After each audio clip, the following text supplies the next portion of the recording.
Je n'aime pas qu'on fasse du mal aux animaux.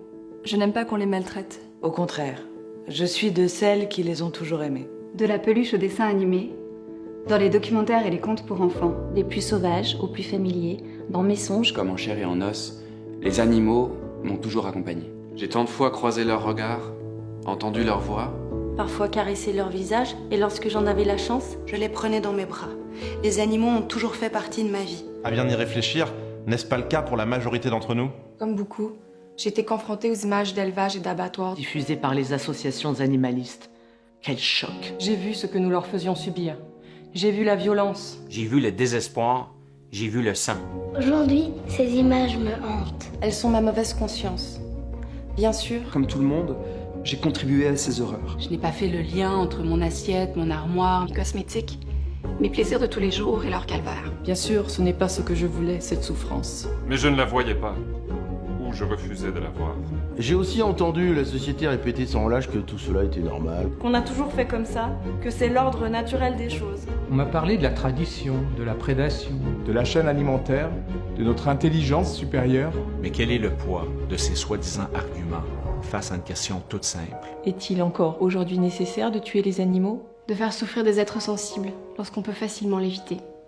Les animaux ont des intérêts fondamentaux, des besoins aussi élémentaires que le désir de ne pas être tué, de ne pas être mutilé, de ne pas être privé de sa liberté ou de la présence de ses congénères. Pourtant, on traite les animaux comme s'ils étaient de simples ressources à notre disposition. On les traite comme des marchandises qu'on peut acheter et vendre.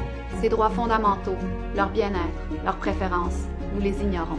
Nous ne sommes pas de la même espèce, mais ce n'est absolument pas une raison pour nier leur importance. Comme nous, les vaches, les cochons, les poules, les oiseaux et les poissons se soucient de ce qui leur arrive. Ils prennent des initiatives, se préoccupent de leurs proches, recherchent le confort. Ils aiment jouer et relever des défis. Plus la science progresse et plus nous les connaissons, plus il est évident qu'ils ont une personnalité distincte et développent des relations sociales et affectives. Comme nous, ils ressentent et désirent. Comme nous, ils fuient la souffrance et la mort. Pourtant, chaque année, ce sont plus de 60 milliards d'animaux terrestres qui sont envoyés à l'abattoir. Dans les pays occidentaux, les gens consomment en moyenne de 50 à 100 kilos de viande par an. Et les pays émergents y voient un modèle. Au niveau mondial, chaque année, la consommation de viande continue de croître. Alors c'est vrai, les animaux sont quelquefois maintenus dans des conditions moins affreuses. Mais ils sont quand même tués.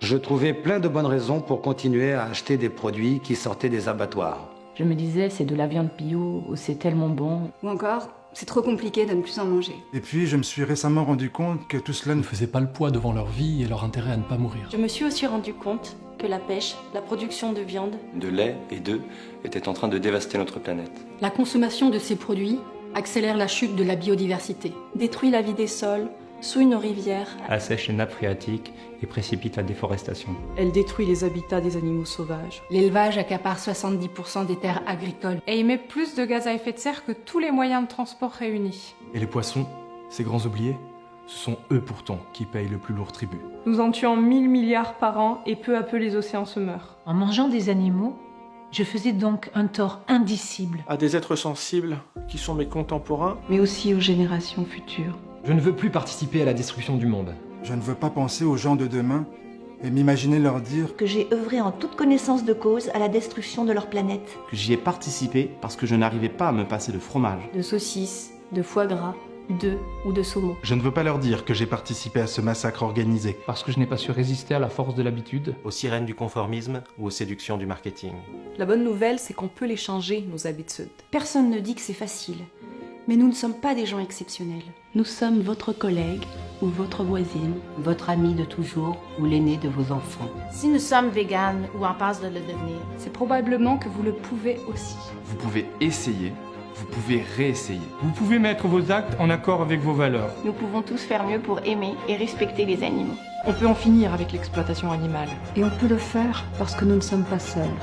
Nous sommes un mouvement. Nous sommes une force sociale et politique qui ne cesse de grandir. Et nous allons grandir encore quand vous nous rejoindrez.